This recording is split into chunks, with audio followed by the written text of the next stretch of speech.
যুবশ্রী প্রকল্পে যে সমস্ত ক্যান্ডিডেট টাকা পাচ্ছেন তাদের জন্য আবারও অ্যানেক্সা 3 ফর্ম ফিল আপের ডেট দেওয়া হয়েছে। 18 তারিখ পর্যন্ত এই ডেট থাকছে।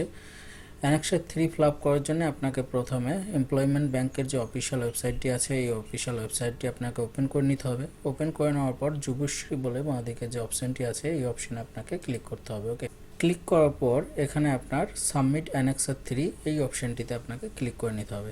দেন এখানে আপনার যে ইউজার আইডি আছে তো সেই ইউজার আইডিটা দেবেন। যদি আপনার পাসওয়ার্ড জানা থাকে সেক্ষেত্রে দেবেন।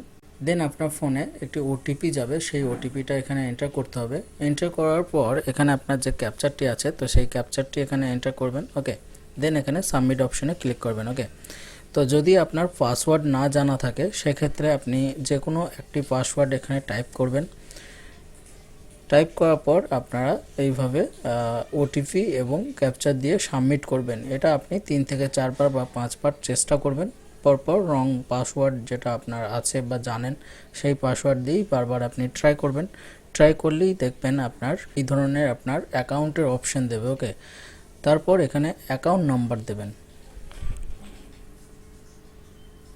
অ্যাকাউন্ট নাম্বার দেওয়ার পর এখানে যে সিকিউরিটি কোডটা আছে তো সেই সিকিউরিটি কোডটা এখানে টাইপ করবেন।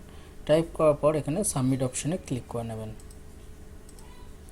সাবমিট অপশনে ক্লিক করার পর আপনাদের অ্যানেক্সা 3 যে ফর্মটি আছে সেই ফর্মটি ওপেন হয়ে যাবে। এখানে আপনার চেকমার্ক করবেন। দেন এখানে নেচার অফ ট্রেনিংয়ের যে অপশন আছে এখান থেকে ড্রপ ডাউন বক্স আছে, এখান থেকে আপনার যেটা হবে সেটা আপনি এখান থেকে সিলেক্ট করবেন।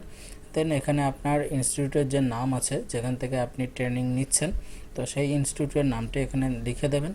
দেওয়ার পর এখানে আপনার যে ডেট আছে তো সেই স্টার্ট ডেট এবং এন্ড ডেটটা এখানে আপনি সিলেক্ট করে নেবেন। ওকে, দেন এখানে রিমার্কের জায়গায় আপনি এখানে কোর্স কন্টিনিউ বলে লিখে দেবেন। দেওয়ার পর এখানে আপনার তারপরে আধার নাম্বারে এখানে দুটি চেকমার্কের অপশান আছে ডিক্লারেশনের, তো এই দুটি চেকমার্ক আপনি এখানে করে নেবেন। চেকমার্ক করে নেওয়ার পর এখানে এই যে নিচের দিকে সাবমিট অ্যানেক্সা 3 এই অপশানে ক্লিক করে নেবেন। ওকে, সাবমিট অ্যানেক্সা 3 অপশানে ক্লিক করার পর আপনার অ্যাপ্লিকেশনটি সাবমিট হয়ে যাবে এবং এই ধরনের আপনার ইন্টারফেস ওপেন হবে। দেখুন এখানে লিখে দিচ্ছে your annexure 3 has already been submitted. Okay, তো সাবমিট হয়ে গেছে। এখান থেকে আপনার তারপরে এখানে প্রিন্ট অ্যাকনোলেজমেন্ট এই অপশানে ক্লিক করে আপনার যে রিসিপ্ট তো সেই রিসিপ্টটা এখান থেকে প্রিন্ট আউট করিয়ে নেবেন। ওকে, এইভাবে আপনারা অ্যানেক্সা 3 ফর্ম পাসওয়ার্ড দিয়েও করতে পারবেন বা পাসওয়ার্ড ছাড়াও আপনি এখানে অ্যাপ্লাই করতে পারবেন। ওকে, তো বন্ধুরা এই ছিল আজকে ভিডিওটি যদি ভালো লাগে অবশ্যই লাইক করবেন এবং পরবর্তী ভিডিও নোটিফিকেশন পেতে চ্যানেলটি অবশ্যই সাবস্ক্রাইব করে নেবেন।